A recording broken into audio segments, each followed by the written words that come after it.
Welcome back to the Total Focus Podcast. I'm your host, Paul. Our sponsor of the week is Mid-Atlantic Video and Photography Productions. No matter if you need photography or videography help, we are the team to get the job done. We would love to help you. And as always, please reach out to us when you need any photo or video assistance.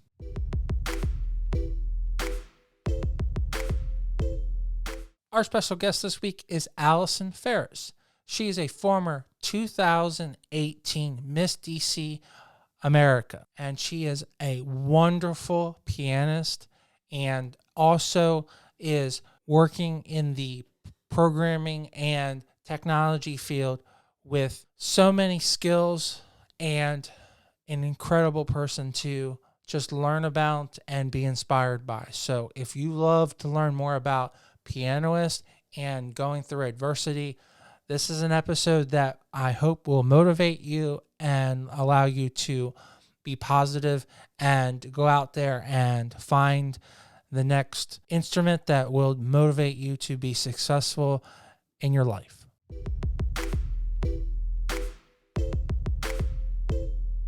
And welcome to the show. Thank you for having me. It's awesome to have you, Allison. It's always a pleasure to have one of my friends finally on the show, and someone who is definitely traveling the world and living her dreams after being a huge pageant contestant and successful in the field that you're working in. So I'm just so excited to get your insight on how playing the piano and being in pageantry has really helped your life. So Yes, absolutely. Gosh, I can't believe it's been pretty much a year now since we were in DC taking photos in front of the cherry blossoms. I know. If you guys haven't had the opportunity, if Allison approves, maybe we'll use that one of those photos as the title card, because I think they were some of the best photos I ever took. So Yeah, absolutely. I know I had, that was probably the most fun, one of the most fun photo shoots I've had in a while. So especially when the season's about to change and you see the blossoms blooming, and it's just such an overall great fun time.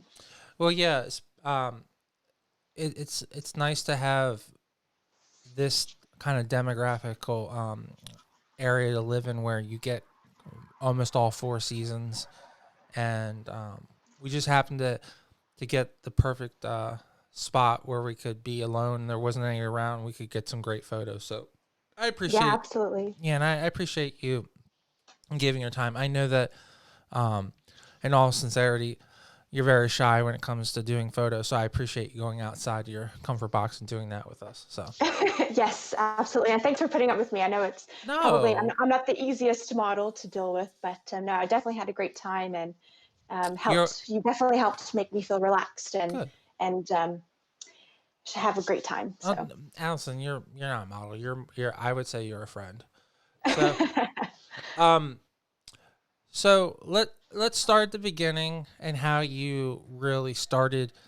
Um I know that you had told me that you were originally you're adopted, and you were adopted this amazing family.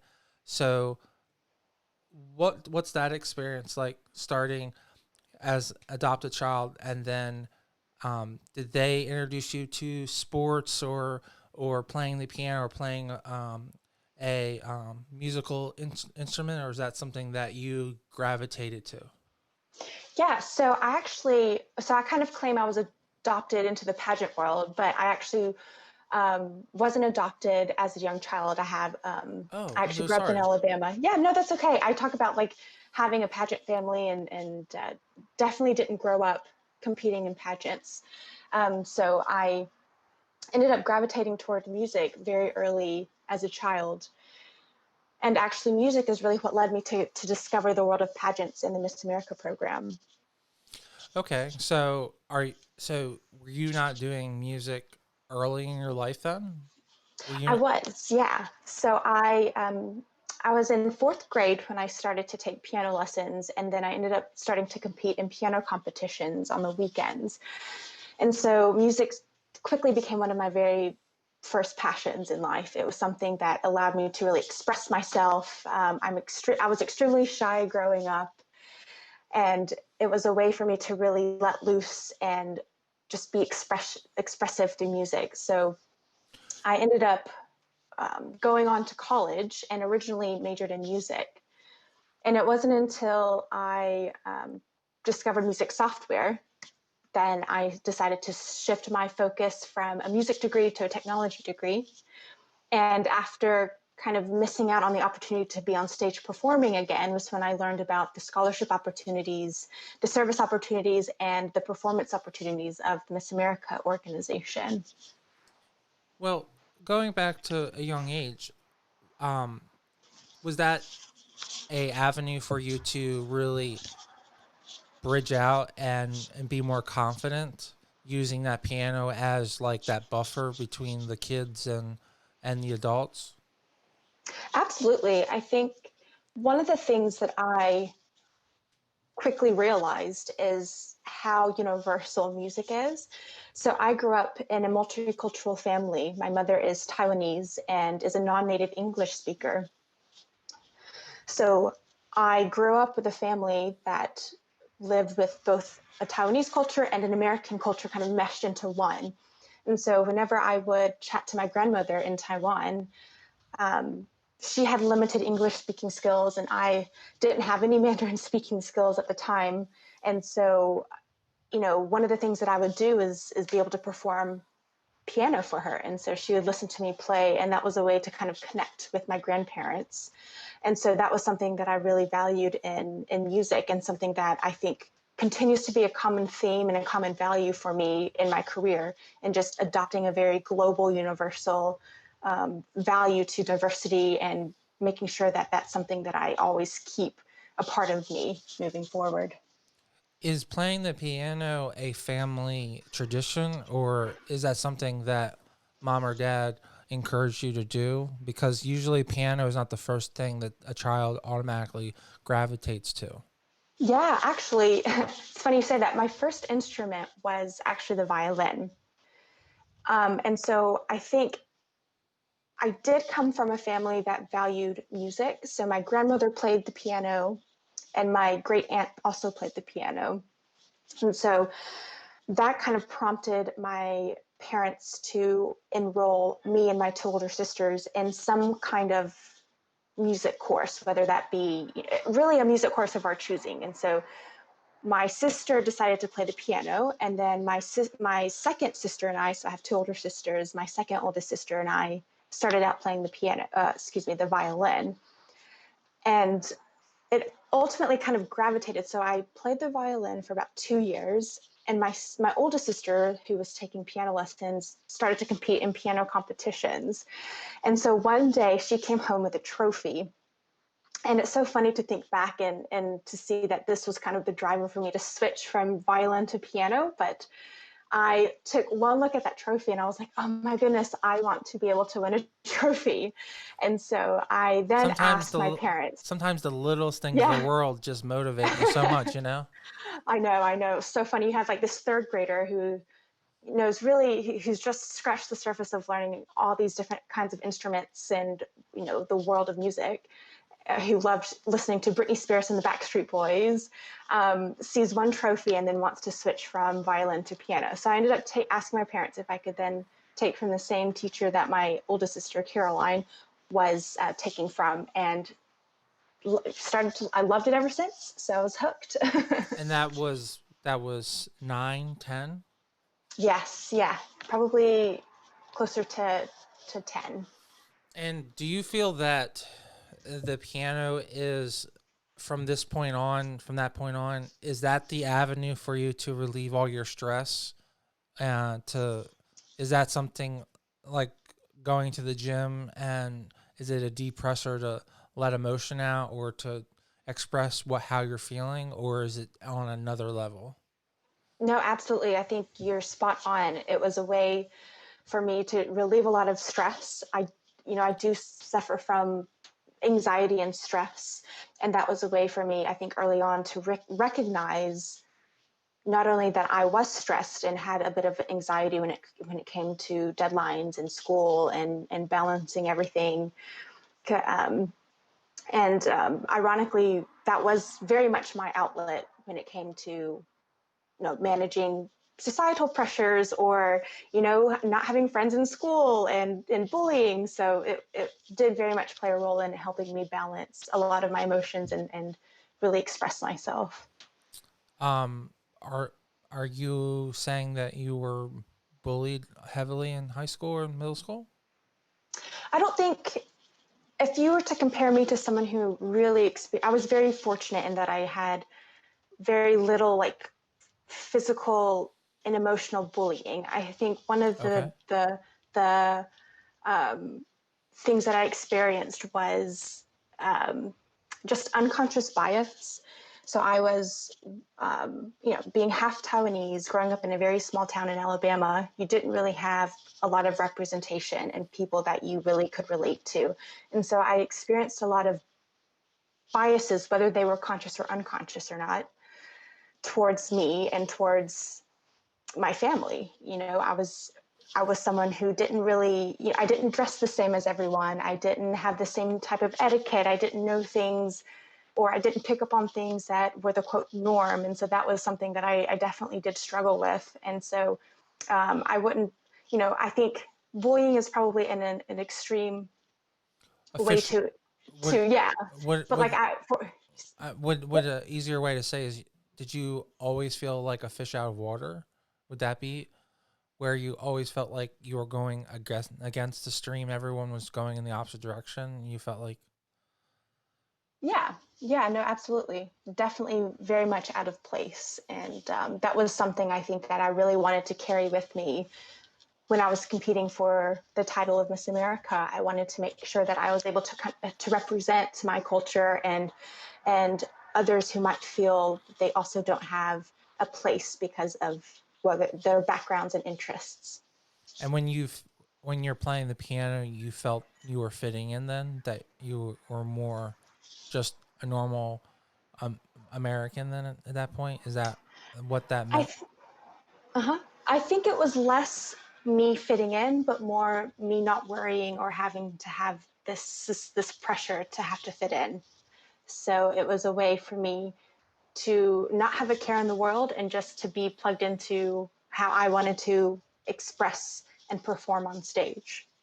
I mean, I sincerely have my heart go out to you because I was bullied heavily in middle school, for years. So, physically and mentally. So, I honestly do have a strong inkling of how you went through it. Um, Being judged based on your ethnicity is a totally different level of bullying, but it still extremely leaves a mark on you. So, do you feel that you've overcome that and you've become a stronger person based on those negative attitudes in the past? I think it's definitely made me much stronger. And I think it's just more, if I didn't have those experiences, and I still, I still experience it a lot in the field of tech, because when it comes to, diversity, it's more than just skin deep, and it starts to evolve into your experiences, your interests, your passions, your values. Um, I think it helped me realize and really recognize the power that I had and the value that I had being very different and being, at least in grade school, being multicultural and having the opportunity to have an experience some with the Taiwanese culture that my mom brought to our family and to how we grew up. So it's definitely, I think it does still play a role, but I think now it plays a stronger role in that I know that the value it brings is far outweighs whatever negativity that it might bring. Well, I would, and I just, I think you add so much value. And if you ever have any self doubt, I think that, to be honest, I think you bring so much value because you have so many unique things. You're not just the average Joe. So don't ever let anyone trick you on that. You know, And I'm sure you know that already. Yeah, no, thank you. I really appreciate it. Um, so how does the playing an instrument then transition to doing, are you then doing competitions? Is that the next step because you wanted to win the trophy? So did you, how long? So the piano is a very complicated instrument to learn and play. Are you just gifted and it just came really natural and just like you had it, or does it take years for you to really master it? So I definitely practiced, and it wasn't something that came out of the box for me. I definitely don't have an ear for music, so you'll see very talented people be able to just pick up on notes and listen to a song and play it on the piano. So for me, I studied classical. I was classically trained, and it, was forced to learn how to read music and to learn the theory behind and the history behind classical music and composition.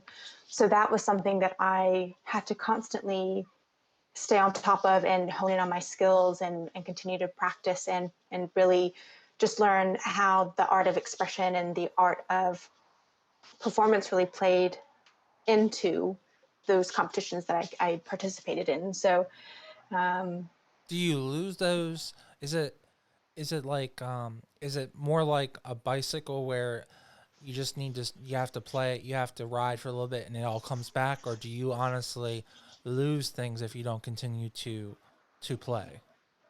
so the beauty of learning how to read music is that you'll always be able to pick it back up. You'll always be able to go back onto that bicycle and know how to ride.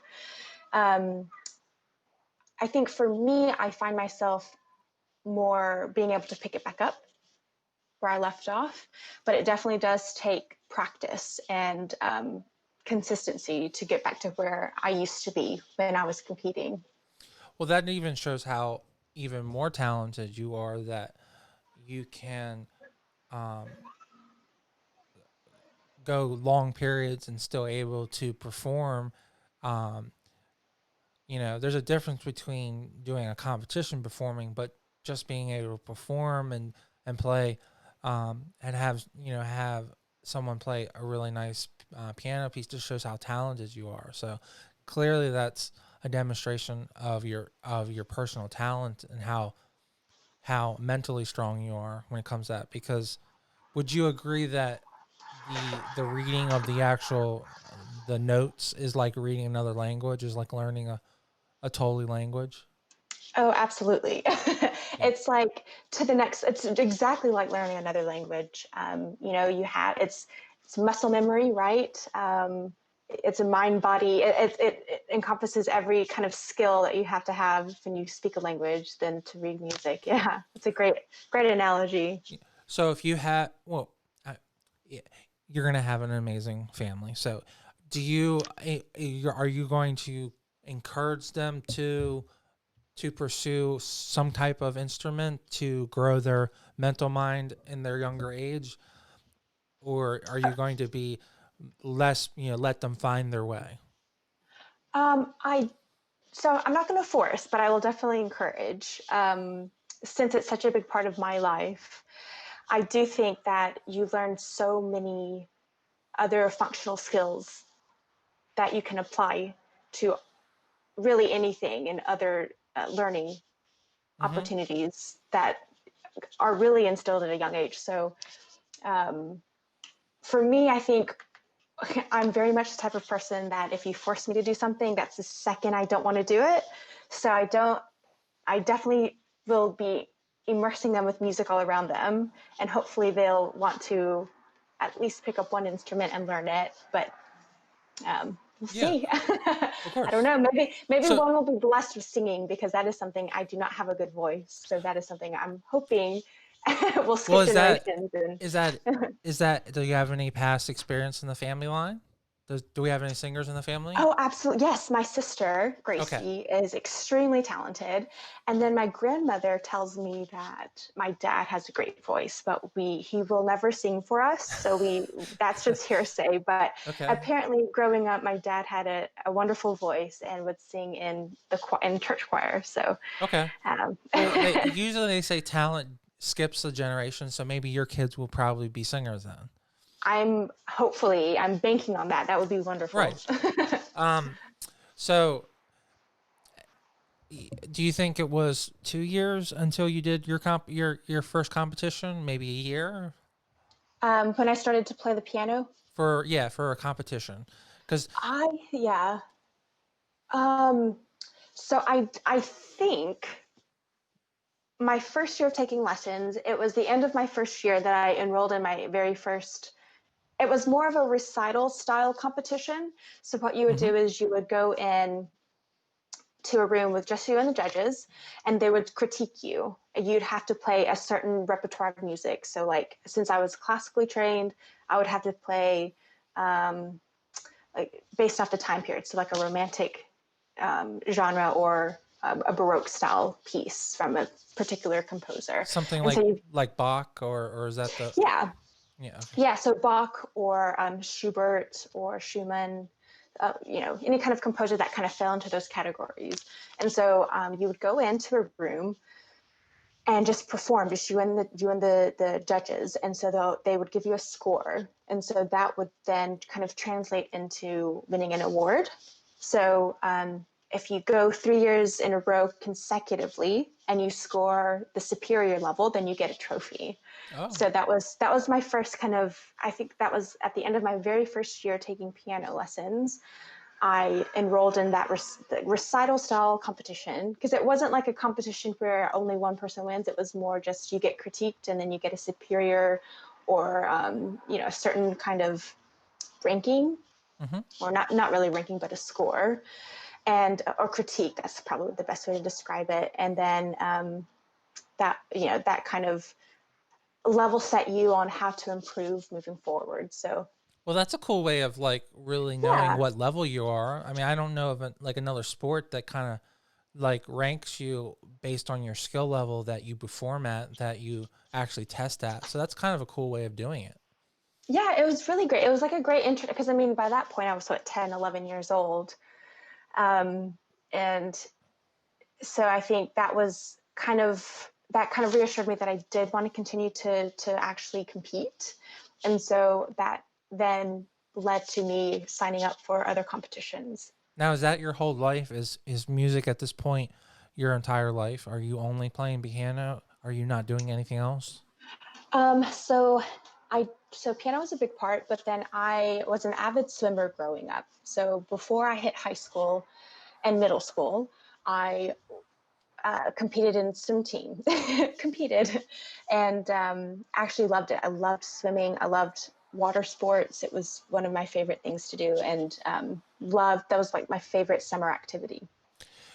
Would you describe yourself as like your brain is constantly on? You always have to be on the go and doing something, unless you, and if you're not, then you feel like you're not productive. Is that how your brain is structured? Is that how you feel that you need to be doing your work, or consuming Yeah, your day? Okay.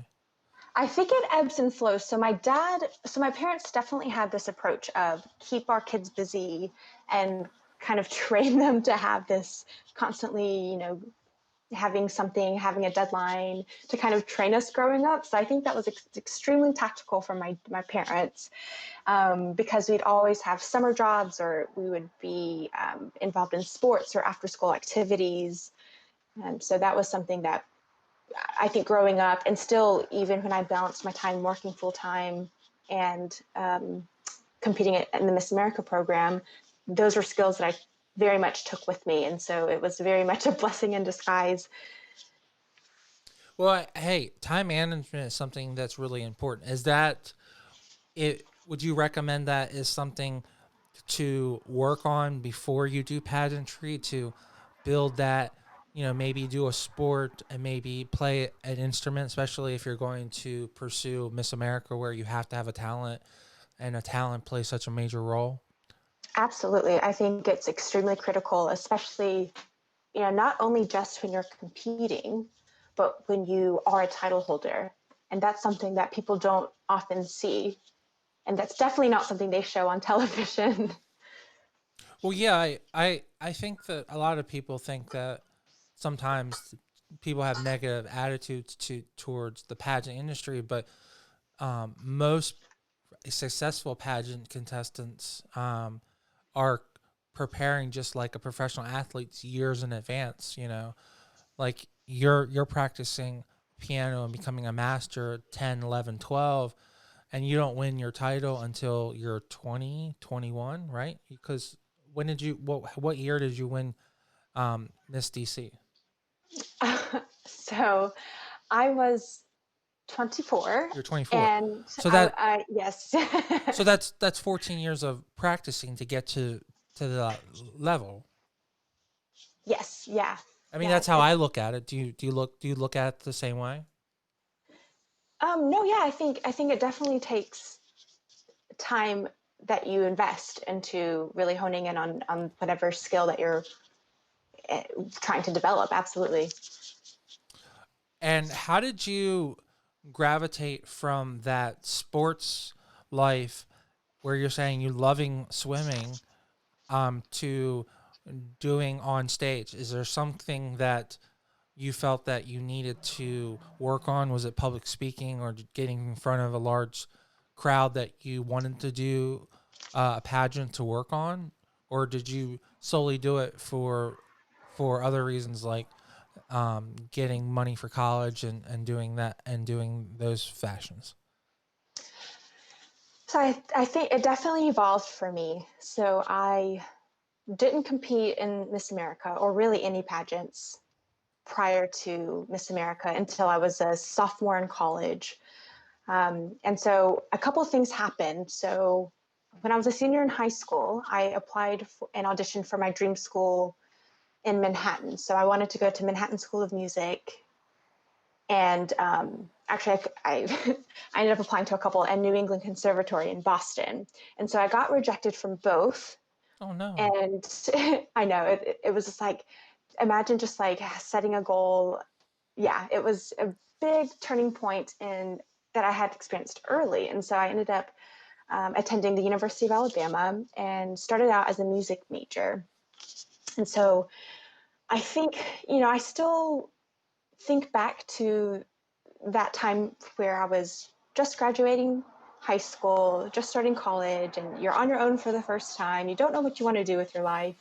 You know what you love, and the thing that you love the most, you get rejected from like this massive dream that you have in your head. And so I was very low when I started, when I was a freshman in college, and I just didn't know what I wanted to do. And I um, was able to kind of play around with GarageBand on the MacBook, the GarageBand app that you have on your iPhone. And for me, I was so intrigued because I was thinking to myself, man, like this is really neat. I can incorporate music, and it's this piece of software that I never really realized that you could mesh the two worlds together. And so that's when I started to look into a technology degree. And so when I ended up switching from music to technology, I learned about the Miss America organization um, because of this, really more so for the scholarship money, but then of course not being able to perform or really perform on stage was, I kind of looked at it as an avenue to be able to be on stage again. And so I grew up watching Miss America, of course, and especially growing up in Alabama, it was all the thing. Like to be Miss Alabama was like you are the top celebrity in the state of Alabama. And so that So was, that's a yeah. big so where you grew up in Alabama, that's taken seriously. It's not a joke in any way. Yeah, absolutely. Like I mean it's that's great because some yeah. some so but so it's always been so when I'm my impression to you is or my question to you that's always been a very heavily impression like is a very important thing to achieve is to be that person and be recognized by that. Yes, yes, very much. So um So you realize that you want to change your. So is that degree more taxing when it comes to the resources that you would have to do to pursue that degree? Is that the other issue, and you needed to supplement that as well? When I switched to a tech degree, I mean, Yes. it was an extremely daunting experience. Like I Gotcha. went from a safe place of knowing, enjoying playing music day in and day out to having to learn pretty much new languages, right? Computer programming languages, and I think it was exciting, right? It was definitely something that I was happy to be a part of. Do you feel that Um, you're able to learn that relatively easier because you already, like we had discussed earlier, that you are basically speaking two languages because you already learned how to read music um, sheets, which we did defined as a language, and now you're going into computer programming where you're able to use that portion and really easily understand how that coincides, or was it completely another fish out of water where you had to start all over and it really took a long time to learn that? so I think my experience with taking my first programming class was very rocky, and I definitely applied discipline from learning the piano and learning how to read music to learning how to program. But programming did not come easily to me at all.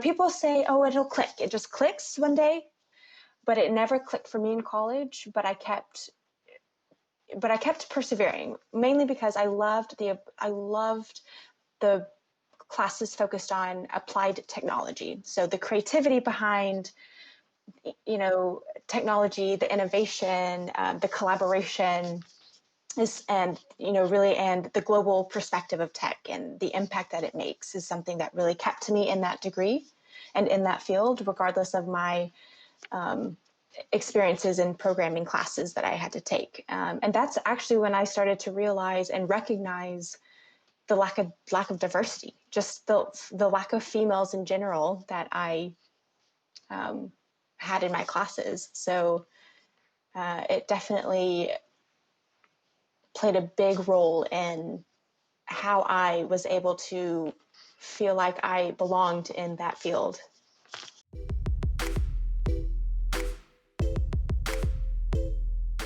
I just wanted to take 1 second from this great interview and talk about our sponsor of the week, Mid Atlantic Video and Photography Productions.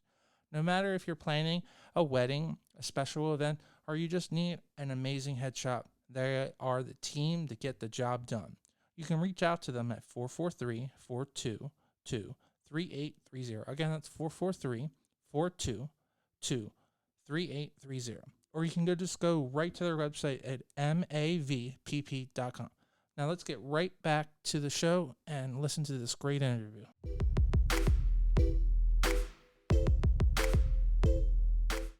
You're going to the University of Alabama, is that correct? And you're pursuing a programming degree, is that right? Yeah, so it was, I don't, if you want to know like the technicalities of the No. degree. I'm just brief. I like the summers. So you're doing that, and then Yep. and at the same time, is that when you started doing pageantry or pursuing it? Yes, it was. Yep. So, what was your first intro into doing pageantry? What was that experience like? And Oh, you it did you was, only yeah. do America? Are you just an American pageant contestant? Have you never tried other systems? Just America. Okay. Yep. Yep, just America. And so my first experience was extremely daunting. I had no idea what I was doing. Um, and I had signed up for the Miss University of Alabama competition Okay. pageant. And that was really cool because you'd win like a full year of tuition and books paid for. Oh yeah, that's You'd be good. able to Yeah. meet Nick Saban, who's, Oh, cool. you know, Yeah. the college football king Mm-hmm. at Alabama. Mm-hmm. And, it was just a really just cool Yeah. like title, right? Miss University of Alabama. So that was my very first pageant, and The title and all of the perks sound so incredible. So I know, right? And just, gosh, but yeah, so I competed and failed miserably. um, yeah. well, what? How many people was it? A large field of candidates that you were competing? Yes. Okay, and that Yeah, was I your first. think And that was your first pageant, it straight up. was straight up. It was, I think there were 15 contestants Okay, alone in Miss University of Alabama. so that is a good. That is a really strong field. So you didn't even make, I guess, the top 10. So you didn't make the first Nope, cut. No. So I did not. hey, in my opinion, it's better to fail fast and hard because you learn from that. So, is there anything that you remember that you learned that helped you to do better the next time? Now, did you wait an entire year, or did you do another local at that point?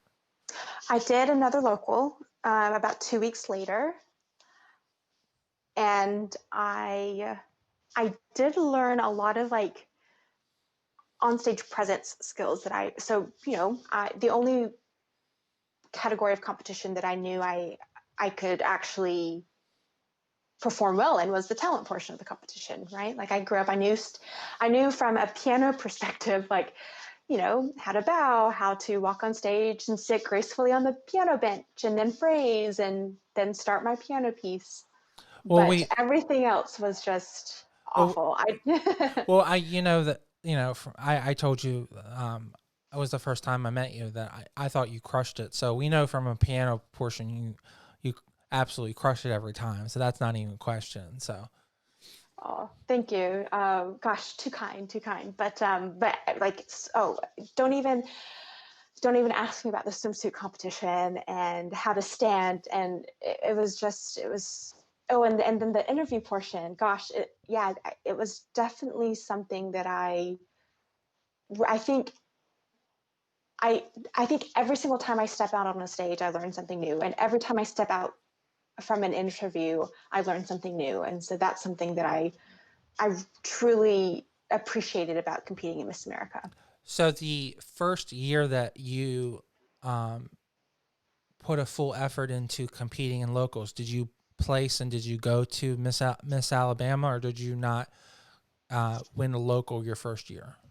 So I did win a local. I was able to Congratulations. win. Thank Okay. you. I was able to win my hometown title, That's and it cool. was Okay. yeah, no, See, it was really special. so was that your third attempt, or did you, or more than that? That was my second Okay. local. Okay. Yeah. So it only took two attempts. So that, hey, Yes. so from not get, okay, let's put this in perspective. For your first attempt, you didn't even place, and to the second one, you win overall. So that's good. Okay. Yeah. And what was your experience competing for Miss Alabama and going to the actual state competition? What was that everything you thought it was, or was it overwhelming? It's extremely overwhelming, extremely daunting. I I didn't know what I was doing at all. I didn't know what to expect. I think the week before I was leaving to go to Miss Alabama, I had learned that you needed visitation dresses. So I had no idea what visitation was. All of these things where since you've never experienced the pageant competition week before, then you wouldn't really know and you wouldn't really know to ask.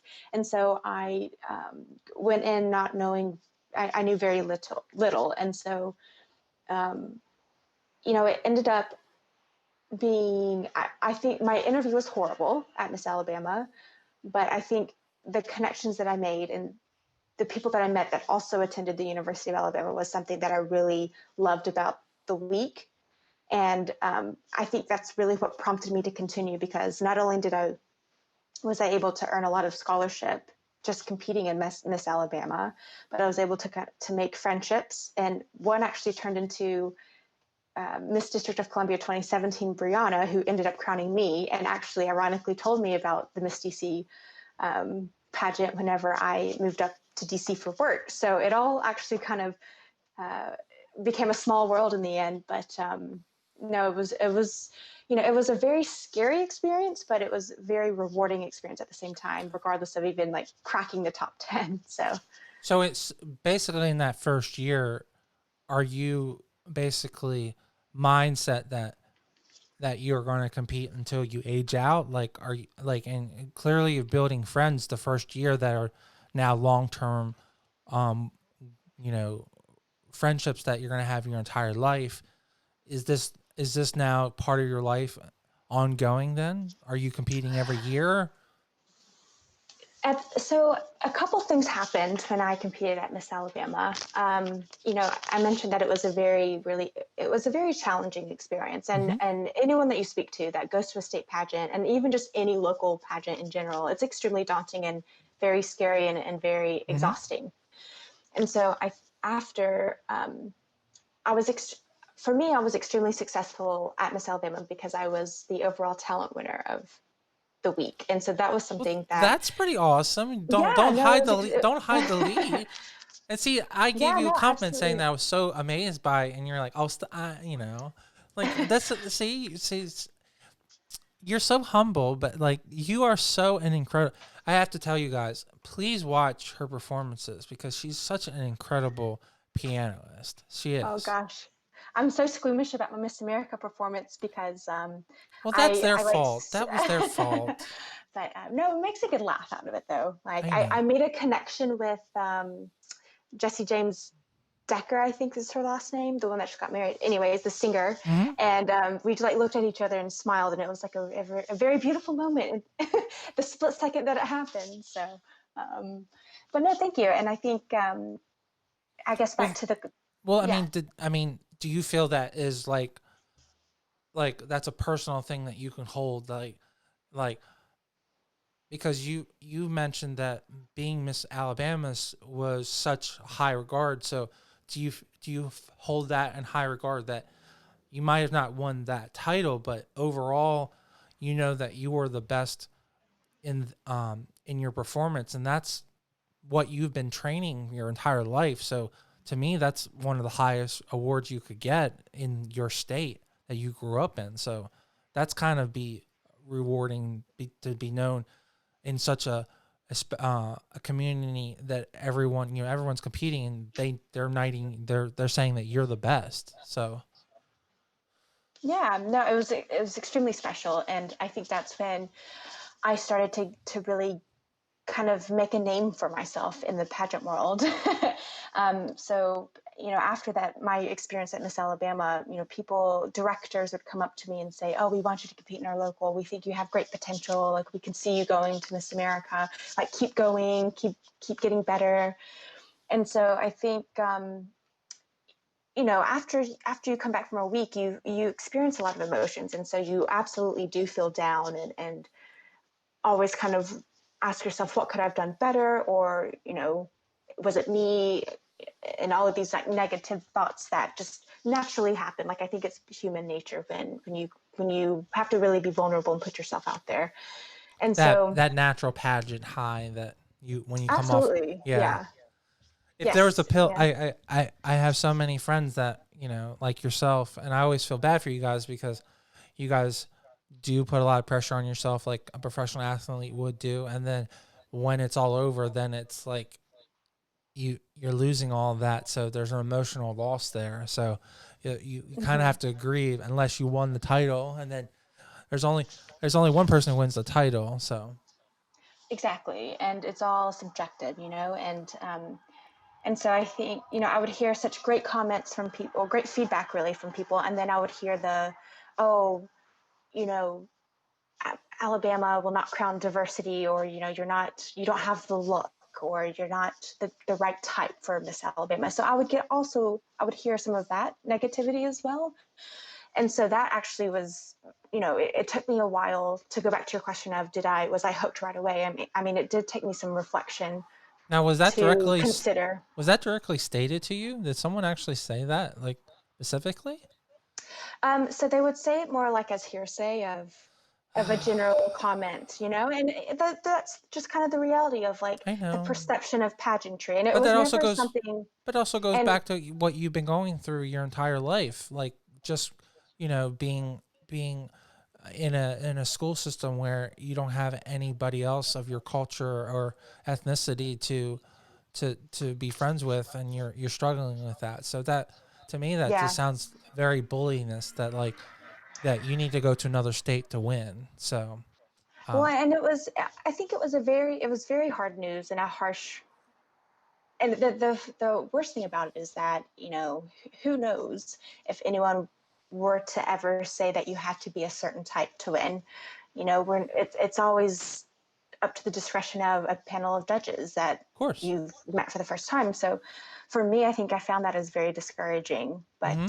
I mean, that's how I take it too. And yeah, and yeah. so I ended up, I think what really, so I knew then and there that I said, if I want to continue to compete, then I want to do it for the underrepresented, and I want to do it I want to reflect who I am as a person and show that you can be very shy growing up and be, into tech, into geeky Hmm. things, and be able to be this like glitzy, well put together representative of this organization, and just really blend those worlds and show that yes, representation is what this organization is about. So, and I And think look, that's, and look at all the yeah. stuff you've achieved in that. Um, you're you might have started out as a shy girl, having a problem socially interacting in school, but now you have a successful job, a loving boyfriend, traveling the world, highly educated, former Miss DC. Like all of those things are only because of your persistence of working hard and all the stuff that you've achieved because of that. Yeah, thank you. I mean, is that how Gosh. you see it? Because that I'm just like kind of summing up, like, because I keep on hearing all of your. I hear all, because it's a. I feel like it's. Do you feel that your life is a ladder and you're just every day you're climbing it higher and higher? So I don't see it as a ladder, more so than like a squiggly line. Okay. Okay. Cool. So at the moment, I think, especially with like my experiences at Miss America and balancing a career in tech and just my evangelism around promoting women in tech, it's definitely been just, obviously you have your roller coaster, but I think just having like a crazy path to where I don't know where it's going to lead, but I know the values that I want to keep at the heart of what I do. And so I think that is something I'm definitely experiencing of more so than just climbing a ladder. So, how many years did you compete at Miss Alabama or the locals before you took your new job and you came to the Mid Atlantic area and you came to DC? So I ended up, so back to the question of did you compete every year? I did. So after Miss Alabama, I made the conscious decision that I wanted to continue. And so I ended up, after the state competition, competing in locals. And so during that local season, I ended up not winning a single title. So I didn't actually make it back to Miss Alabama. And that's, you, like my philosophy is that you learn from following and losing. So did you feel that you learned stuff that you were doing? Did you feel that you were going backwards, or did you feel that you were learning everything? You were learning things as you were going. Oh, I was extremely disappointed. Don't get me wrong. Yes. Mm, But that's actually, but then I had the opportunity. So that was the same time I was a senior in college. And gotcha. before I graduated, I ended up interviewing with Microsoft, and that was when I received an offer to start work with Microsoft. So I think everything did happen for a reason. I think I didn't make it back to Miss Alabama for a reason, and I was extremely disappointed, but I didn't take that. I didn't let that stop my momentum. So And you had expressed that programming and that degree was extremely, time consuming, and you had to put your full mind to it. So school was I would assume school was more priority your senior year mm-hmm. than than doing pursuing a competition. So Yeah. did so is it they moved you to DC. Is that, and you accepted a job, and is that how you got placed in DC? Is that the story behind that? Yeah, so actually I received a job and then they moved me to North Carolina. Oh, okay. Yeah, so I ended up competing in Miss North Carolina for 2 years. Okay. See, that's even something I don't know about you. Yeah. So how was that experience? Was that was the way they interacted with you, was it much more differently, or did you feel still like you were competing upstream because there wasn't any, they was there still like negative attitudes because they felt you were ethnically diverse and you're not fitting in with the normal crowd? So I definitely think it was a very much. I think when I think of like a pageant family, I definitely think that I learned what they mean by pageant family when I competed in Miss North Carolina. So they had a very well established Carolina Princess program and a teen program. And so I ended up, I had no idea how just incredibly involved I would get within my community and just how quickly I would meet people moving to a new city, not knowing anyone, right? So I really enjoyed my time in North Carolina. And don't get me wrong, I enjoyed my time in Alabama. And I think, a big part of me wishes that I did have the opportunity to represent my home state. But, it just wasn't in the cards for me, right? Like I followed my career and my career took me to North Carolina and I found a pageant family and loved competing. And then that was actually the irony of my whole story and journey in Miss America is that I ended up aging out. So my last year at Miss North Carolina, I was announced first runner up, but then they Oh ended up my having god. some scoring issues, and then I was second runner up. So that was my last year at Miss North Carolina, and that was my last year of eligibility. Oh my god, Allison. It was the year before they changed the rules.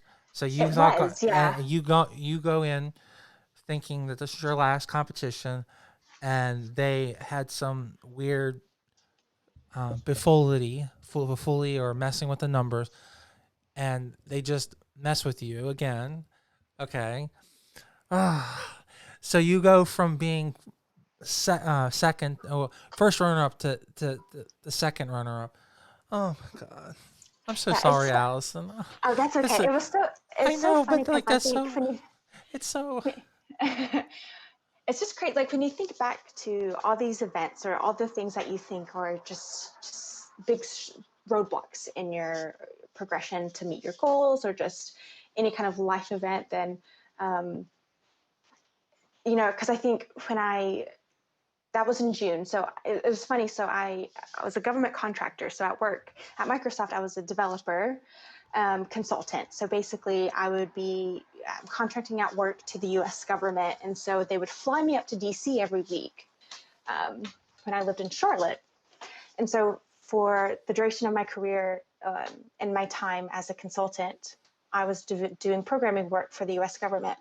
In that's a very like in the simplest form I can explain the work that I did when I was living in Charlotte and Washington D.C. So it was crazy timing because like the whole time I was very transparent to my employees, not my employees, but my employers and to my coworkers about like my involvement with Miss America, my if I were to Miss North Carolina, then I would have to quit my job and then I would go on to Miss America. So they were extremely supportive and they were really great in helping me balance my work travel with competing in the competition in North Carolina.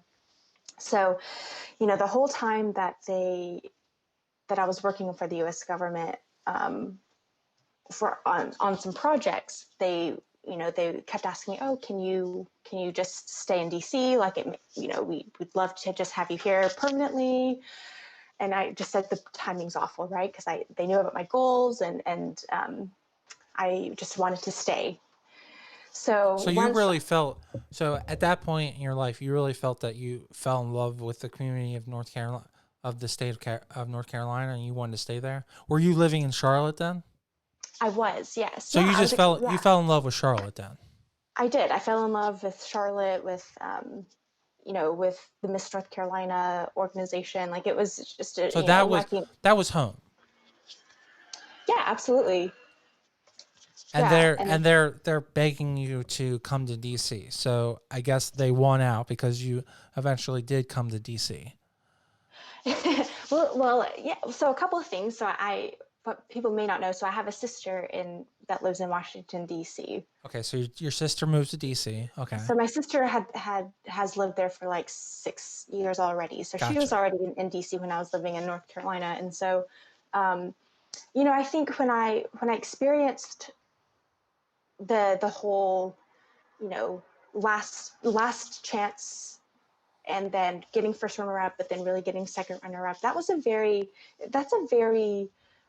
unique experience. And like, I don't think anyone can really kind of explain how it feels when you go through that, regardless of if you're the winner. Like, I feel for the winner, or, and the second and the first runner up. So it was just a very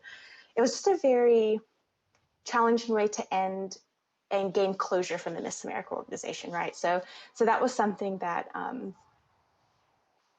was was hard for me to kind of overcome. I'm not going to lie. It was something that was extremely challenging for me. And so I think what I wanted to kind of continue to do is just focus on my career and continue my momentum and continue the impact that I could make. And so for me, my mindset at the time was, okay, work's been offering this. It makes sense because I don't have any kind of commitment. I'm not tied down anymore to North Carolina. I'm closing this chapter of my life, and I'm going to move, be closer to family, be with my sister, and just focus on my career. And that is what I did. So I ended up moving to DC. Work brought me up to DC, and then I focused on my career. And then I think that whenever they had announced it, so Miss America happened in like September. I moved in August, and then September was when they made the announcement of the age change. And so I didn't even think twice about it, because normally you have to have 6 months of residency before competing in a preliminary. And I didn't really know anything about the Miss DC organization. So I was just lost chilling in DC, hanging out with my sister. And then my friend Brianna, that I competed with in Miss Alabama and went to school with at Alabama, was the reigning Miss District of Columbia. And so we had been hanging out, and she was like, have you heard? And she was the one that told me that I would be eligible and encouraged me to compete. So she said, give it one more year, and if it's not meant to happen, it's not meant to happen, but at least you know that you tried. So the small world of Miss America was the reason why I decided to compete, and in my last year of eligibility, after I was officially aged out. So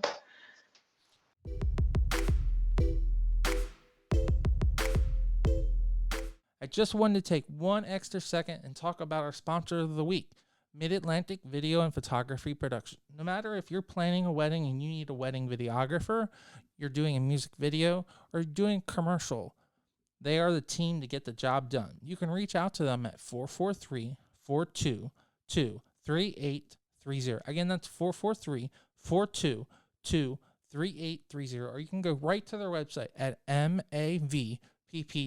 Now let's get right back to this great interview.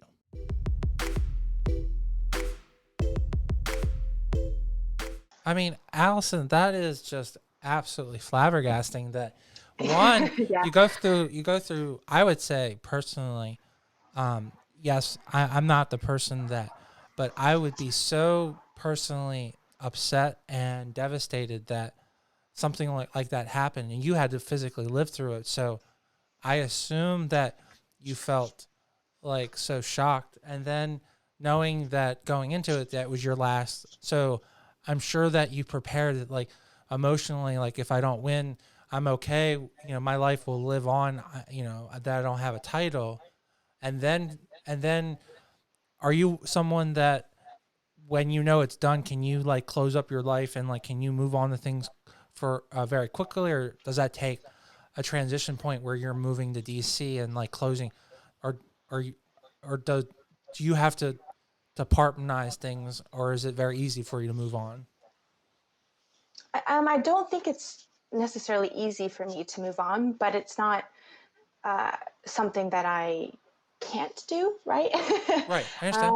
Some Yeah, people no, like, that's an interesting question. Yeah, it's because some people yeah. can literally just like shut down, like after a breakup, like they're on to another guy, or or they're just they put work in front of it and they just keep on going. So Hmm. you're definitely going through all those what they call the seven motions of loss, and like dealing with it and moving to DC. Then correct? I Is think that it was more. Well, I think it was more of I wanted to. I mean, in a sense, yes, but I wanted to really focus on my career now that I was able to. okay? And so one of the big drivers was, I had this opportunity to really deepen my relationships in DC and deepen my reach and impact. And it made sense at the time. And I wanted to be closer to, and my sister was I'm there. So and right, you're saying like there are two major things. One, it's always great when an employer wants you and they're begging you to come work, because that's a rarity. So that's awesome. And then you have family, so it's kind of like best of both worlds that you're getting. yeah, And it then was a hard you had offer to leave. girlfriends there too. You had girlfriends there already, so you kind of had your community there in another place. So that was kind of like a new salvation starting over again. Is that how you Yeah. looked at it? Yeah, I mean, that'd be a pretty good way to look at it. What was the so you kind of glanced over it. Um, there wasn't any like aha moment when they announced it. There, you weren't um, like, oh, interesting. Like they decide to change the age, and I may still be eligible. Was there not anything like, so nothing hit you personally? It just like went over top of your head. No, so I was told about the announcement. Yeah. So I Okay. was in yeah, so I heard about the announcement, but didn't think. I mean, of course, I was like, "Whoa, this is crazy." But I had already moved, so my first thought was like, "Oh, like obviously I'm not eligible," because being in DC, I didn't know that they didn't have preliminaries. So Miss DC is just And you open. Right. audition. Yeah, Right. is you audition and then you compete. And so in North Carolina, you compete in a local, and then you have to be, a minimum 6 months resident or working full time before even being eligible to compete in a local. And so I was like, oh, well, I'm not eligible for North Carolina, and I'm definitely not eligible for DC because I just moved, and it wouldn't have been 6 months before a local. And so that was when I was told that it's only 6 months to the state competition that you'd have to claim eligibility to compete in Miss DC. So that's um, kind of what made So me look into it some more. do you feel that the stars aligned, or like God was putting you in that spot, or you personally had just did all of the hard work to get yourself there, or how do you describe that? Because it seems like destiny that you're now in a spot where ethnically diverse, they're more open, you're in a good spot with your job, you have family, you have friends. Like I can't I'm just repeating what you said. I can't describe a better way for that you would be emotionally in the best spot to win. Am I wrong? Am I I mean, I think it was definitely a God thing, definitely timing, and the stars definitely aligned because if you were to ask me if they would have ever raised the age or if I would ever have actually had made the move in a and within the time frame of being eligible, then I would have been like, I would laugh, right? mm-hmm. So yeah. I mean, I know talking to Adriana was in the same thing. She was absolutely flabbergasted. She thought that she wasn't going to be eligible, and then out of nowhere, they just announced that the age, and we both really strategized on trying to help her win Miss Maryland. So we were in the same point, on the same idea that you were. Just we were focusing on Maryland, and you were coming into DC focusing on DC. So what? overall, your experience winning Miss DC, being a newbie, what was that experience? Because did you feel that you understood everything when it goes being the capital of United States, and was it weird to represent a community that you had never really been affiliated with until just recently? I was extremely nervous. Yeah, I mean, I'm coming in, very new to the city. Well, new as a resident. I lived out of hotels before being on the Mm-hmm. road and traveling back and forth to DC from Charlotte. But and I reference this all the time, but like each state is like its own company, and they have very, they run things very differently to other states. And of course, the common values are, and the underlying values are the same and consistent to the overall Miss America organization. But you can never assume that just because you've competed in one state, that you're going to kill it in another state. And so, having experienced that in two states already, I definitely felt like I wasn't in a position to where I could just walk on and do no prep and just sweep the title. I think I worked harder competing in Miss DC than I did in the last 4 years of competing in other states. Do you think that everything that you did leading up to it was what really prepared you? Do you think that all of the struggles in Alabama and then the almost winning in North Carolina really put you in a situation where everything's on the line? Like, this is the second year where, like, I don't know how to, I mean, you lived through it, so I don't know how to describe it or understand your mental capacity behind it, because I'm sure both times you had to be like, this is my last time, my second to last time. I don't know how that works. Like, as I'm like, because you basically, to me, it sounds like you had to go into it 2 times in a row expecting you never compete again if you lose. And did you feel like that's what had you like so mentally ready to win Miss DC?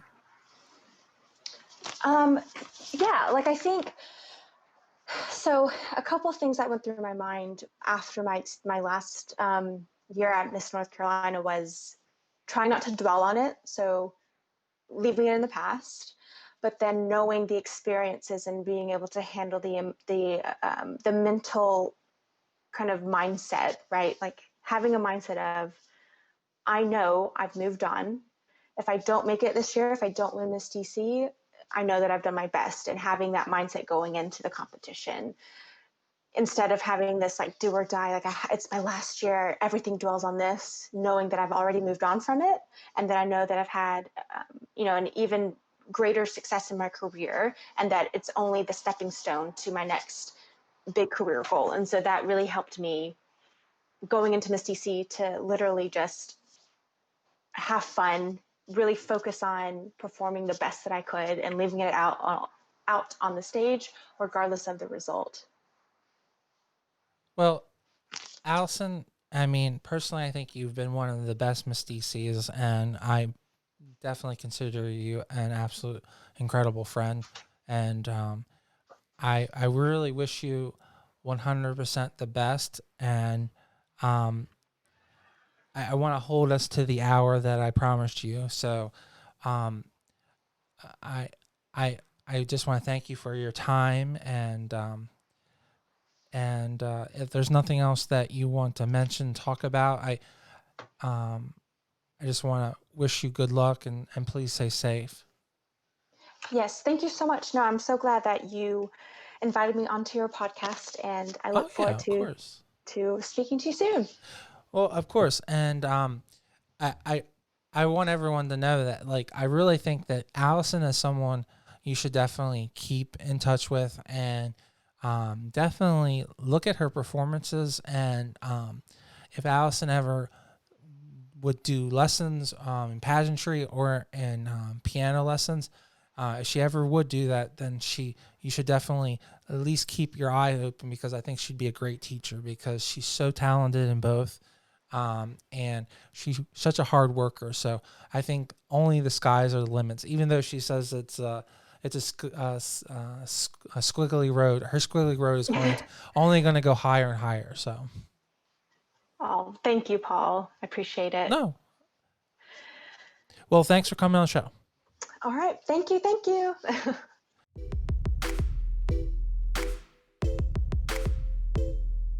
Allison, thank you so much for coming on the show. I am so thankful to have you as a friend, as well as just have the opportunity to really dive into just your experiences and learn from you. Just hearing from your story of all of the trials and tribulations that you had to go through to eventually achieve your goals is so inspiring. And I hope that your story will inspire other people. And I'm so thankful for you coming on our show. I want to thank all of our listeners for subscribing to our channel and giving us a thumbs up, giving us a thumbs down, subscribing both on iTunes and on YouTube. I also want to remind all of our listeners, we also have our movie review show with my co-host Yvonne Carlos called The Movie Breakdown. So if you guys have any movies that you'd like us to review, just let us know and we will do that. And as always, please stay tuned.